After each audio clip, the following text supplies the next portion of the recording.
All right, so welcome everybody. This is the Creating a College List workshop brought to you all by EAOP DCAC. All right, so introductions first. My name is Miss Rochelle. I use she, her pronouns.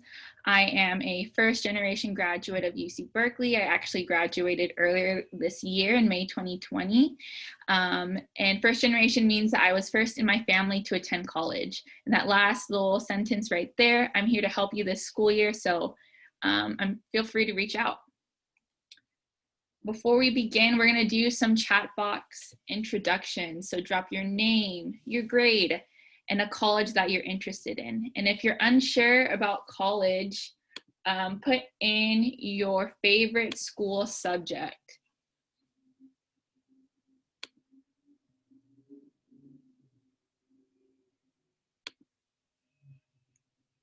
UCSB, cool, cool.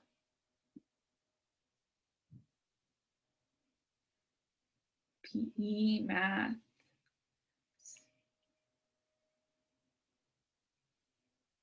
Cool.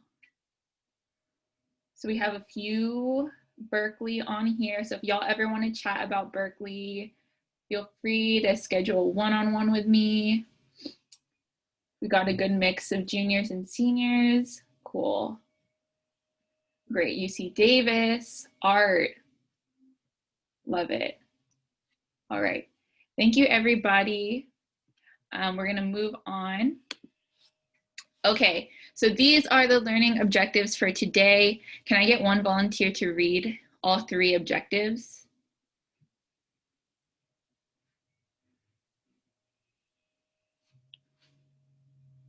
Okay, I can do it. Learn, match, and fit concepts and incorporate them into your college research process. Understand how safety, target, and reach are categorized under fit. And determine your college list based on individual student profiles. Cool, thank you, Jacob. So those are the things that we will be going over today. So match and fit and how that impacts your college research. Understand safety, target, and reach and how it all falls under fit. And hopefully determine your college list based on your student profile. So this is the table of contents. There's 4 sections. We're going to do a definition of match and fit. We're going to go over the factors to consider. We're going to kind of talk about how to create a college list and then some CSU UC practice. So can I get thumbs up if you've ever heard of match and fit?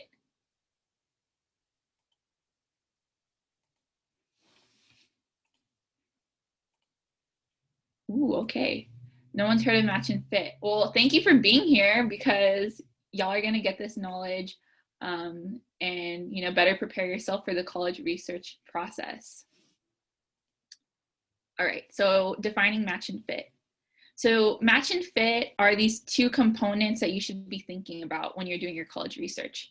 So match, I like to think about it in terms of like the academic side of the school. So thinking about academics and institutional competitiveness. So what that means is GPA, test scores, and your transcript, perhaps your A through Gs. And then fit is kind of like your needs out of the institution. So your personal, social, financial needs. So college cost, socio-emotional needs, major career interests, cultural needs, proximity to home, graduation rates, retention rates. So retention rates means how many students are actually making it to graduation. Yes. So why is this important? Basically, it allows you to factor in your interests and needs, helps you make an informed decision on your college options, helps you consider all the factors and opportunities in choosing a post-secondary path, and aids you in building a college list that will help you achieve your goals. So there's probably some components in a college that you do really like, right? So when you're making your college list, it's important that you keep those components in mind, as well as the components that you don't like. Maybe you don't want to go to a school in an urban setting. So when you're applying to schools, it might be helpful to do research on which settings that they're in. The things that you like are really important so that you can keep in mind when you're making your college decisions and your college research process. All right, quick check. Would all students have the same match and fit list? Drop it in the chat. So it could be a simple yes, all students have the same match and fit list. Or no, students do not have the same match and fit list. Okay, the chat is popping. Y'all are all said no. Great. So y'all get it and y'all understand. No, all students have a different college list. College lists are truly individualized. Your academic profile is different from other students. Your needs are different from other students. So as a result, your college list will be different from other students. Okay, so now that we talked about fit, there are some factors that y'all need to be considering. So there's a huge list on here. And was there anything that folks were uncertain about on this list? And then we can go ahead and answer it. We have public versus private, size of the school, distance from home. Do you want to stay local or do you want to go out of state? How close do you want to be to home? Your ethnic composition of the school, the areas of study, course offerings, facilities, graduation and retention rates, campus environment, housing, admissions criteria, athletics. Do you want a school that has a football team? Faculty-student ratio. Do you want big class sizes? Do you want small class sizes? Do you want internships available to you? What does the financial aid look like? What available resources are there out there? Like if you're first generation low income, like if you're looking at resources, do you want to make sure that you have a support network at these institutions that you're applying to? So I see a question in the chat. Can you go over public and private? So public institutions are institutions that are funded by the government.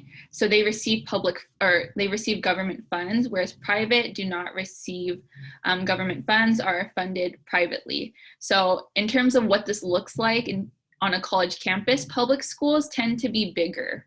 So a lot of students there, bigger class sizes. Private schools tend to be smaller, so you do get that like personal connections with other students or with your professors. In regards to prices, private schools do have a higher sticker price, which means that it looks like it's more expensive when you look at the tuition online. But private institutions frequently have generous financial aid packets. So even though it may look expensive, the cost might be much lower than what it has on the website. I hope that answered your question. Were there any other questions about what these factors are?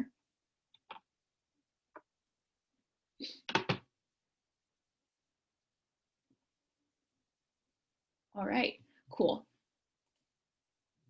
So what does that mean for students creating a college list?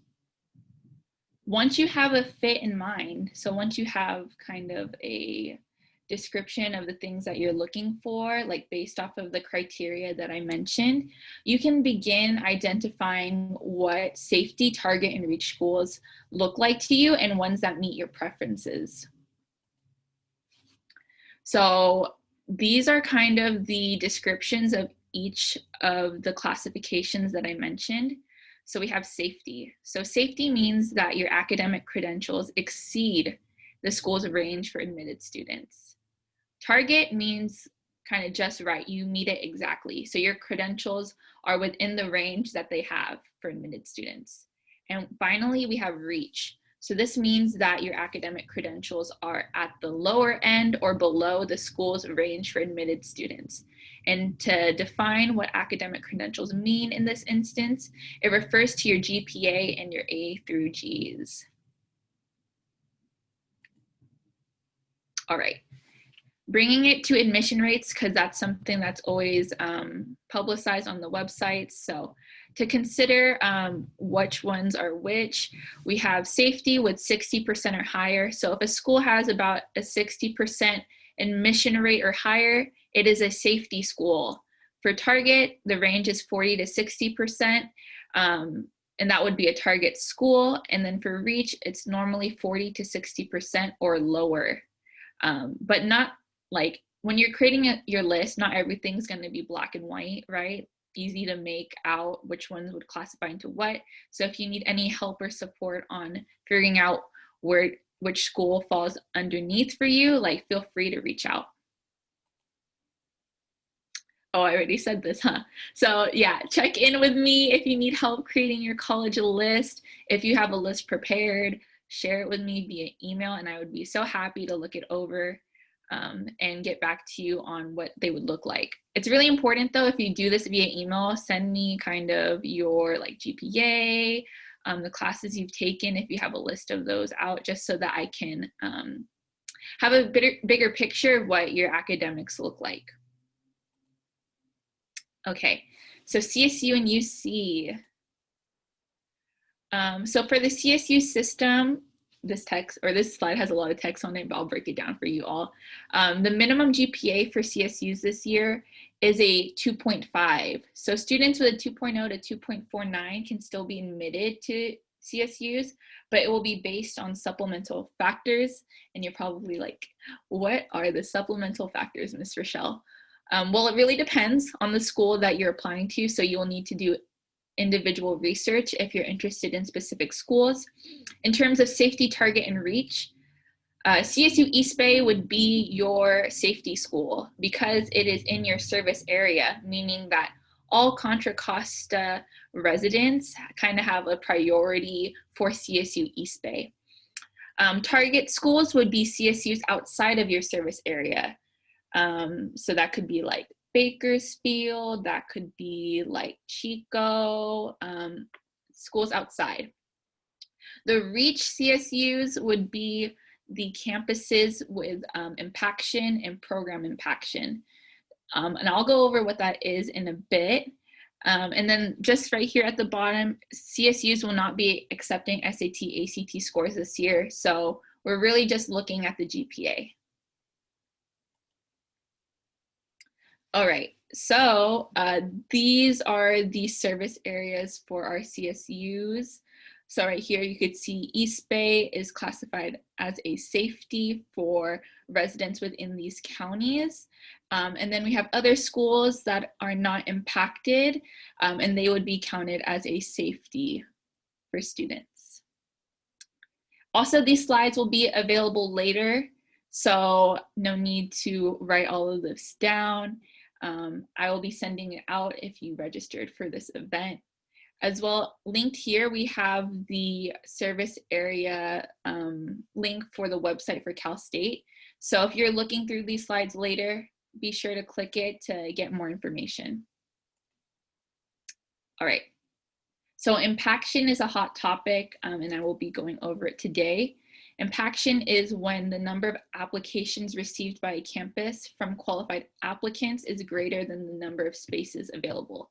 All right, so to break it down, campuses only have a certain number of seats. And when they have so many eligible applicants, they're unable to take all the eligible applicants, which means that the campus is impacted.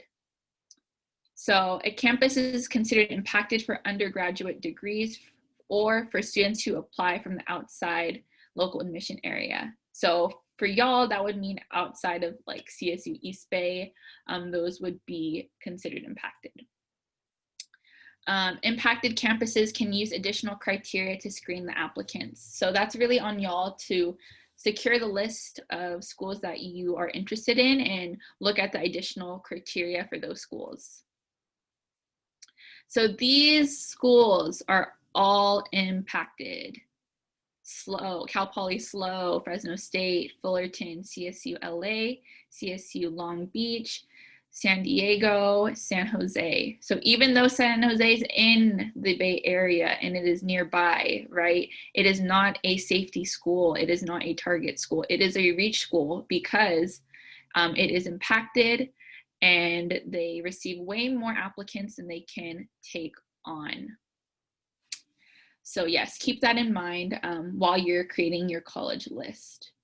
I'm gonna be real as well. A lot of STEM majors at CSUs are impacted. So it's gonna be a bit more competitive to get in with STEM majors. Another example is nursing. It's pretty impacted everywhere. I also linked here the undergraduate impacted programs matrix.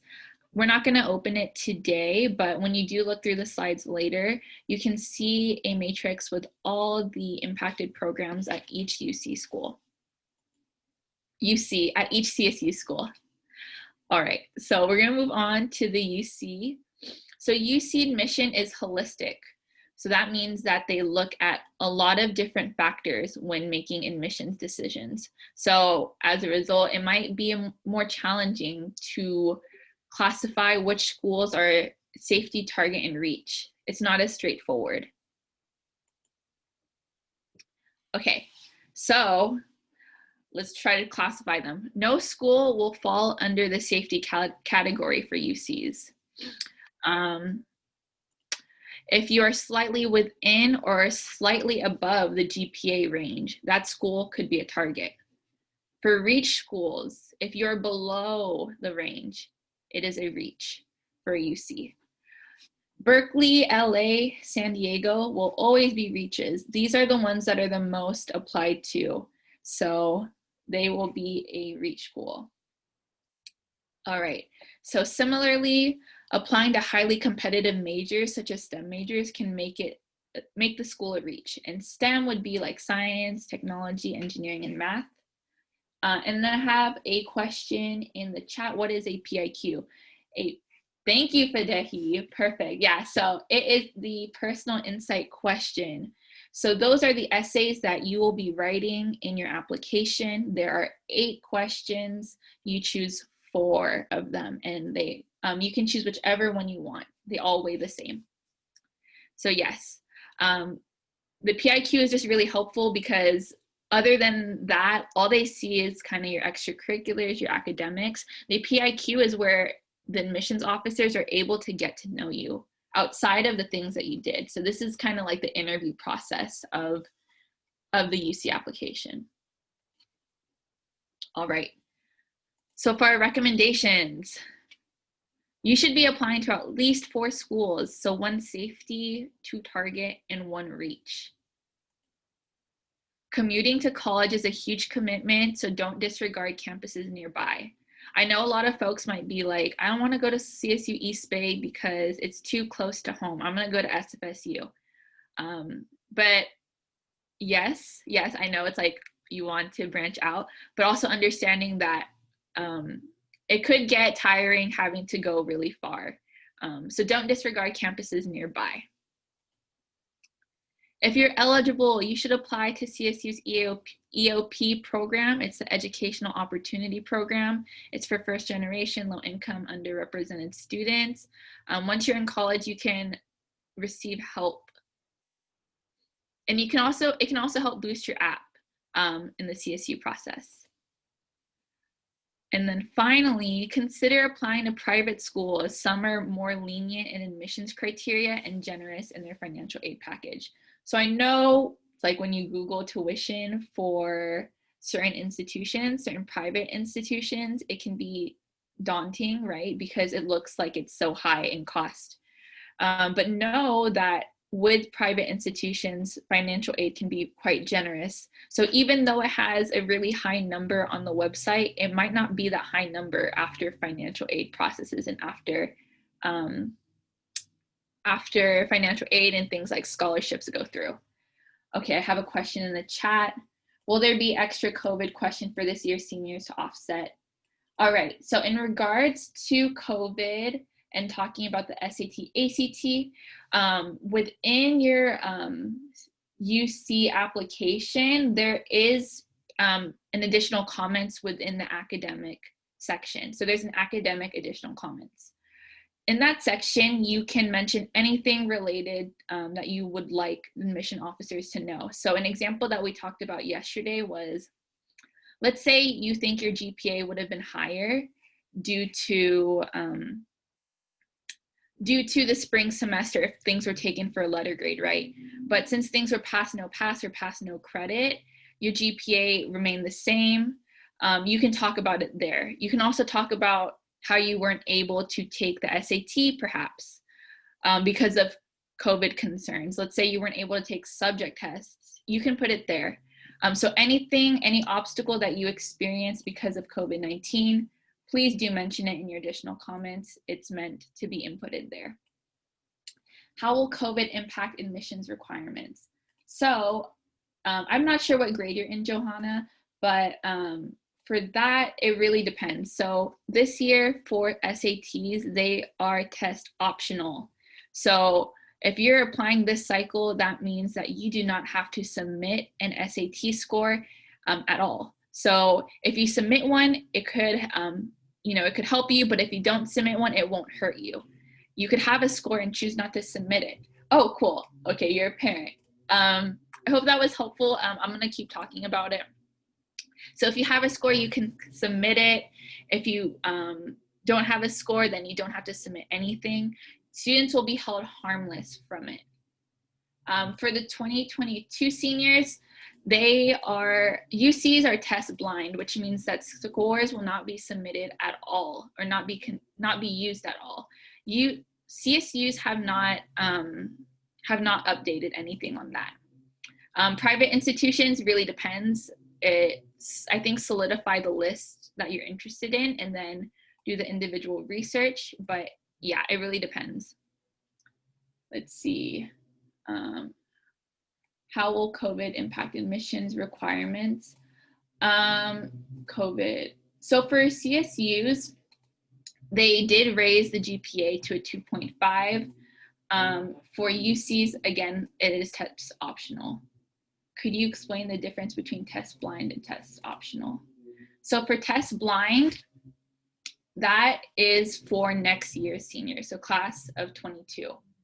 So that means that they will not be utilizing SAT scores, ACT scores by any means. You will not be able to submit it. Test optional means that you can submit scores if you would like. So no students will be harmed by not submitting scores. Okay, let's see. I feel like I could, is there any more SAT test optional? All right. I hope that I answered everyone's questions.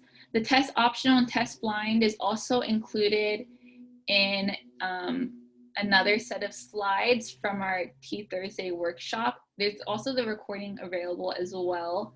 I know a lot of students don't know what to do regarding testing, but it truly is an individual decision. I feel like I know a lot of students don't feel safe taking the SAT during this time. Also, I'm not sure of the availability of the SAT at this time. I know a lot of testing sites have been canceled or been overbooked.